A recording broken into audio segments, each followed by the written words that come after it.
much. We'll start with still side bottom. I guess you Yep. guys were probably aware it was heading back for a while. Yep. Is it your understanding that he can come back, or is he going to leave probably with the fact that he might not come back? No, yeah. So we were, still made the call with Alicia about a month ago that he was going to head back, and he's got an exciting period of his life that he's about to head back for on the other side of Monday. What it looks like on return, we don't know. It'll depend on when Alicia has the bubs, and then on how all of that settles before we even consider the capacity to get him back up into Queensland. But there's a little bit unknown there as we've faced with this reality throughout the season, but we're looking forward to obviously Monday, and then Steele's pretty excited about what is a pretty amazing period of a young man's life, and obviously a young couple for their first baby to come along. Is he definitely leaving next week, Bucks, or could he still play another week? No, the plan is he'll be heading home next week or after the North Melbourne game, and that's obviously trying to serve two masters. You can't be in two places at one time though. So Steele will and has applied his trade here and committed to us as long as he could. We're not cutting it too fine, but obviously he wants to make sure he's there. There's no use heading home if the baby's born, when he's in the air, and there's enough time for that to settle. Nathan, obviously family comes first, but in terms of footy clubs often map these things out, is there a best case scenario when you take into account him, if he was to come back needing to quarantine, when he might be able to rejoin the team, when that would be? Yeah, no, that's still we're still unaware of what the best case or worst case, and we know what the worst case scenario is from a football perspective. But no, we don't have a best case scenario at this point. Best case scenario is first and foremost that everyone's happy and healthy, and that Steele and his young family are committed to one another for as long as they need. The rest will fall into place. How's Brody Mycheck going? I get the sense it's going to be a bit of an uphill battle to play on Monday. Is he to play? No, he won't. He didn't pass the concussion test, which was 3 days ago now. I think you're 5 days into the game, you've got to be clear. We wouldn't have had any trouble playing him. Well, if the doctors and the medical staff had passed him, we wouldn't have had any trouble playing him. I know there was some conversation around that immediately after the game, but he's simply not right to go. So we will continue to take medical advice from our doctors, and if he's available for selection, we'll consider that. But no, he wasn't on the table this week. Does that open the door for big return? Potentially, yeah. Well, we had our last session this morning. We feel like we do need some aerial support at times there, and both Coxie and Max Lynch have been playing pretty well. Or Max Lynch in particular in the ruck has been playing really well. So we do need to look at our forward line. We've had a little bit more time this week out of our compression period as such to analyse where we're at a little bit more, to look at our forward line in particular, and it'll have a slightly different look to it.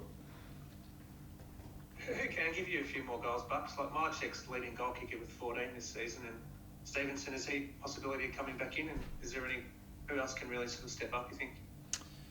Well, I think it's largely, I'd put it down to system as much as personnel. I think if you we just haven't connected as well. I mean, you hear various comments about how people view our ball movement, but we haven't been as consistent as we would have liked, and that's sometimes due to personnel. I mean, last week when we played Melbourne, we just didn't have our legs underneath us. We were sitting ducks in many ways from a physical standpoint, and that proved to be the case. So we are well refreshed and ready to go this time around. But you need to make the right decisions. You need to be in sync together, and it's not just in the front half; it's in the back half as well, to be able to give yourself the best looks going forward and to be able to score. We've had some good patches, but we haven't been able to find easy scores as much as we would like, and that generally comes from system as much as it comes from talent. So it's not the who, it's the how. Nathan, Johnny mentioned him there, Jaden Stevenson. I don't believe he trained today. Is he obviously unlikely to come back into the side? Is there any issue there? Copped a knock to his calf in training a couple of weeks ago, so he was on light duties, but he'll play this weekend.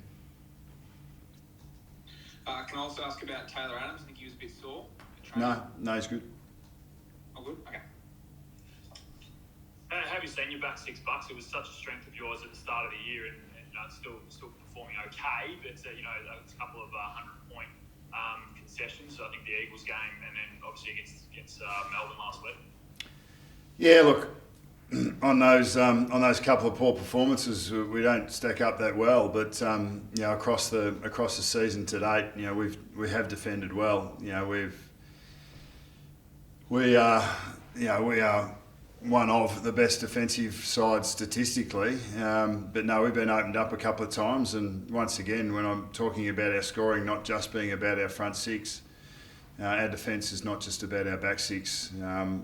We rely on each other to play the way that we want to play. As I said, we're system based, and that system's been inconsistent for periods over the last 5 or 6 weeks. We know exactly where the problem lies, and we know exactly what we need to do to fix it. It's just getting it done.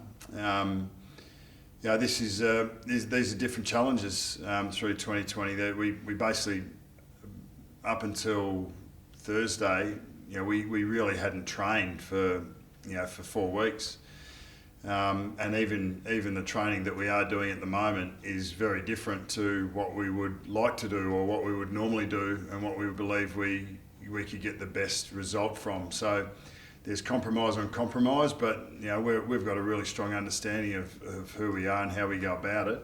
The challenge is to execute under pressure with an opposition that's trying to stop you from doing it.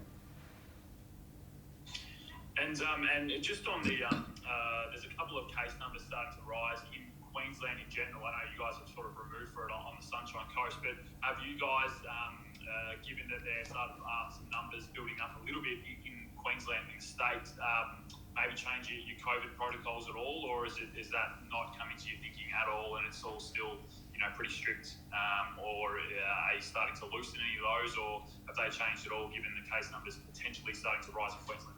That's not our brief. We'll take direction from the AFL, who I presume would be liaising with state governments, and whatever comes down, they say jump, we say how high.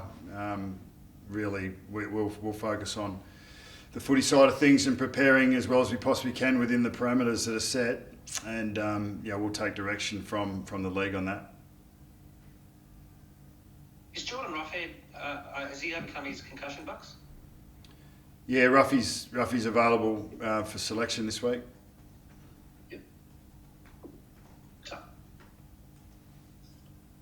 Bucks, you mentioned Lynch before. Is there a fair chance we could see him come to the side, do you think? He's been an important part of our mix, and he's fit and up and running. So we'll make that determination this afternoon.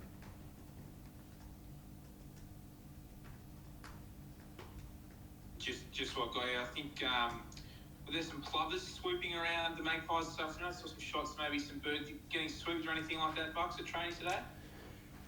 Yeah, they're majestic animals, very debonair. I think what they were doing was just protecting their nest, mate, which, we as magpies, we know exactly what we're looking for. So I was doing a little bit of sheepdogging just to make sure that they weren't swooping our one of our groups.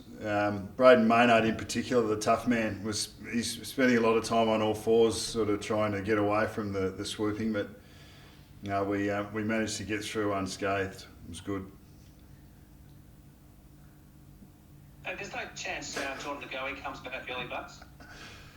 Oh, there is, but when's earlier than when? A week or two. I guess at the moment, we feel it's more finals, isn't it, when he's due back? But Yeah, look, is he a chance earlier? maybe he's still got a fair bit of. He's still got some time that he needs to allow that finger to heal. He's hungry to go. He wants to go. I mean, he's a bit of a caged animal in that sense. He's the only thing that he can do everything other than handle the footies in a contested situation at the moment. You're looking at a glove to protect it, to support the hand, the finger. There's conversations going on with the medical staff and with the surgeon. There will be a point in time when Geordie and our medical crew are happy to pull the trigger on his return to train, because he hasn't been in a full training yet. But once again, there's not a great deal that he can't do that we're doing in full training, given the parameters that are set under the training protocols from the AFL. So, Geordie's he's actually quite fit. He's moving well. There's nothing stopping him from getting the running work in. So he's going to be on top of the ground when he comes back. And by then he will have had quite a bit of touch as well. We're just going to, we'll have to make a judgment call on that. We're trying to be as prudent as we possibly can, because he'll only get one crack at it if he does come back. We can't get that wrong. Yeah, thanks. Bucks, it's obviously difficult for all players without proper matches, aside from these scratch matches, without BFL, things like that. How's Mason handled being out of the side? Well, probably not unlike any of our other players. He's continued to work away at his strengths, at his craft, and working towards the next chance that he can impact up top. The difficulty of this environment is just with practice matches, and often they're 12v12 or 14v14. It's not a normal 18v18 football match. So there's a compromise on that as well. But all of our boys have been pretty consistent with their application. Bringing their best to the table, understanding that within the compromise that this is their best chance to continue to improve and to put their hand up. We've been encouraged by our capacity to maintain that squad mentality, and blokes are ready when their opportunity comes.